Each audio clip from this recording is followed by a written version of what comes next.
এক শ্রেণীর মানুষের কেচি দিয়ে জিহ্বা কাটা হচ্ছে, যারা মানুষদেরকে সৎ কাজের আদেশ দিত, অসৎ কাজ থেকে নিষেধ করত, কিন্তু নিজেরা এটা প্রতিপালন করতো না।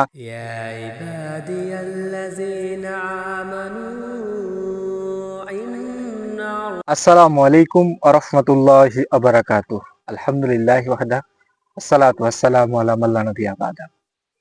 প্রিয় দর্শক, আপনি কি জানেন সর্বোত্তম জিহাদ কোনটি? যদি না জেনে থাকেন তাহলে আমাদের ভিডিওটি পুরো দেখেন। আমরা আমাদের এই ভিডিওতে সর্বোত্তম জিহাদ কোনটি এটা নিয়ে বিস্তারিত আলোচনা করব।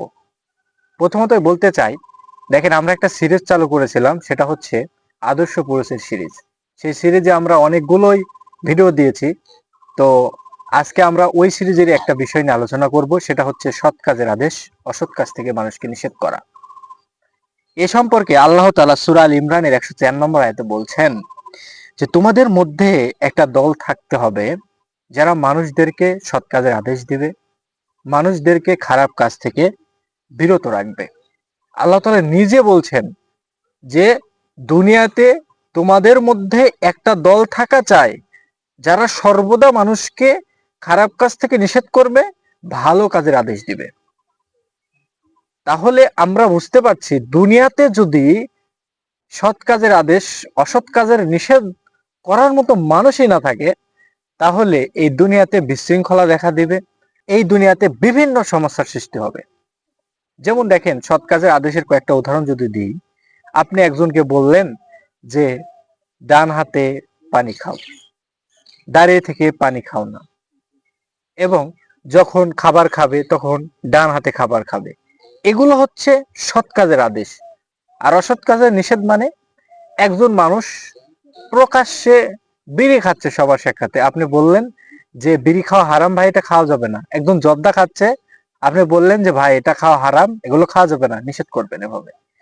তো এইভাবে যে আমরা যে মানুষকে সৎ কাজের আদেশ দিব, অসৎ কাজ থেকে নিষেধ করব, এগুলো কিন্তু এক প্রকারের জিহাদ। আবু সাঈদ খুদরি রাদিয়াল্লাহু তাআলা বলছেন, রাসূল সাল্লাল্লাহু আলাইহি ওয়াসাল্লাম বলেছেন, সর্ব উত্তম জিহাদ হচ্ছে নেতার সামনে হক কথা বলা, নেতাকে হকের দাওয়াত দেওয়া। এটা হচ্ছে সর্বোত্তম জিহাদ। কেন? দেখেন, আপনি আমাদের যিনি প্রধানমন্ত্রী, ওনার কাছে যে যদি হক কথা বলেন, তাহলে উনি রাগান্বিত হয়ে আপনাকে যাবজ্জীবন কারাদণ্ড অথবা আপনাকে ফাঁসি দিয়ে দিতে পারেন। মানে নেতার কাছে হক কথা বলা এটা অনেক সাহসের ব্যাপার।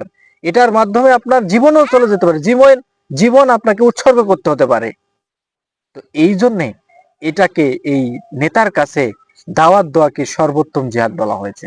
দেখেন, সৎ কাজের আদেশ, অসৎ কাজের নিষেধ, এটার মাধ্যমে একজন মানুষকে পরিমাপ করা যায় যে তার মধ্যে ঈমান আছে কিনা। আল্লাহ রাসূল সাল্লাল্লাহু আলাইহি ওয়াসাল্লাম বলছেন, ইবনে মাসউদ রাদিয়াল্লাহু তাআলা হাদিসটি বর্ণনা করছেন, যে যখন কোনো ব্যক্তি শক্তি প্রয়োগ করে কোনো খারাপ কাজকে বাধা প্রদান করবে, তাহলে সে ব্যক্তি মুমিন। যদি শক্তি প্রয়োগ করতে না পারে, মুখের কথার মাধ্যমে যদি তার বিরুদ্ধে সোচ্চার হন, তাহলে সে মুমিন। এরপরে বলছেন যে যে শক্তি নাই, মুখেরও বলার সাহস নাই, তাহলে সে যেন অন্তরে ঘৃণা করে সেই স্থান ত্যাগ করে, তাহলে বুঝতে হবে সে হচ্ছে মুমিন। এই তিনটা গুণ যদি কারোর মধ্যে না থাকে, তাহলে বুঝতে হবে তার ঈমান নাই। আল্লাহ নবী বলেছেন, আমরা যদি সমাজে সৎ কাজের আদেশ, অসৎ কাজের নিষেধ না করি, তাহলে আমাদের মাঝে শাস্তি নেমে আসবে। কারণ হুযায়ফা রাদিয়াল্লাহু তাআলা বলছেন যে রাসূল সাল্লাল্লাহু আলাইহি ওয়াসাল্লাম বলেছেন, সেই সত্তার কসম যার হাতে আমার প্রাণ রয়েছে, অর্থাৎ আল্লাহর কসম খাচ্ছেন। এরপর তিনি বলছেন, অবশ্যই তোমরা ভালো কাজের আদেশ করবে আর মানুষকে মন্দ কাজে নিষেধ করবে। যদি তোমরা ভালো কাজের আদেশ না করো, অসৎ কাজ থেকে মানুষকে বিরত না রাখো, অচিরেই আল্লাহর পক্ষ থেকে তোমাদের মধ্যে শাস্তি প্রেরণ করা হবে, তোমাদেরকে শাস্তি দেওয়া হবে।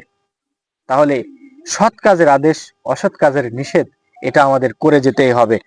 তবে আল্লাহ রাসূল সাল্লাল্লাহু আলাইহি ওয়াসাল্লাম আরেকটা হাদিসে বলছেন যে শুধুমাত্র সৎ কাজের আদেশ দিলেন, অসৎ কাজের নিষেধ করলেন, আপনি আমল করলেন না, তাহলে এই সম্পর্কে, এই ব্যক্তির সম্পর্কে আল্লাহ রাসূল সাল্লাল্লাহু আলাইহি ওয়াসাল্লাম বলছেন, কিয়ামতের দিন একজন ব্যক্তিকে একদম জাহান্নামের মধ্যে নিক্ষেপ করা হবে এবং সে জাহান্নামের চারিদিকে এভাবে ঘুরতে থাকবে। যারা জাহান্নামীরা ছিল তারা বলবে যে আপনি কেন এখানে, আপনি তো আমাদেরকে সৎ কাজের দাওয়াত দিতেন, অসৎ কাজ থেকে নিষেধ করতেন, তাহলে আপনি কেন এখানে আসলেন? তখন ওই ব্যক্তি বলবে যে আমি তোমাদেরকে সৎ কাজের আদেশ দিতাম, কিন্তু আমি নিজে প্রতিপালন করতাম না। আমি তোমাদেরকে অসৎ কাজের নিষেধ করতাম, তা কিন্তু আমি নিজে সেটা নিজের জীবনে প্রতিপালন করতাম না। এই জন্যেই আমি আজকে এখানে এসেছি। আল্লাহ রাসূল সাল্লাল্লাহু আলাইহি ওয়াসাল্লাম আরেকটা হাদিসে বলছেন, যখন তিনি মেরাজে যাচ্ছিলেন তখন দেখলেন যে এক শ্রেণীর মানুষের কেচি দিয়ে জিহ্বা কাটা হচ্ছে। জিবরাইল আলাইহিস সালামকে যখন আল্লাহ রাসূল সাল্লাল্লাহু আলাইহি সাল্লাম এটা জিজ্ঞাসা করলেন, তখন জিবরাইল আলাইহিস সালাম বলছেন যে এরাই হচ্ছে আপনার উম্মতের ওই সকল ব্যক্তি যারা মানুষদেরকে সৎ কাজের আদেশ দিত, অসৎ কাজ থেকে নিষেধ করত, কিন্তু নিজেরা এটা প্রতিপালন করত না। এরা ছিল মুনাফিক, এজন্য এদেরকে শাস্তি দেওয়া হচ্ছে। কাজেই আমরা যারা দাওয়াত দিই, যারা আমরা হুজুর রয়েছে, আমাদেরকে সতর্ক করেছে আল্লাহর নবী, আমাদেরকে তো অবশ্যই সৎ কাজের আদেশ দিতে হবে, অসৎ কাজ থেকে নিষেধ করতে হবে, কিন্তু আমাদের অবশ্যই ব্যক্তিগত জীবনে এটা আমাদের মেনে চলতে হবে। যদি আমরা না মানতে পারি তাহলে আমাদেরকেও জাহান্নামে যাওয়া লাগবে।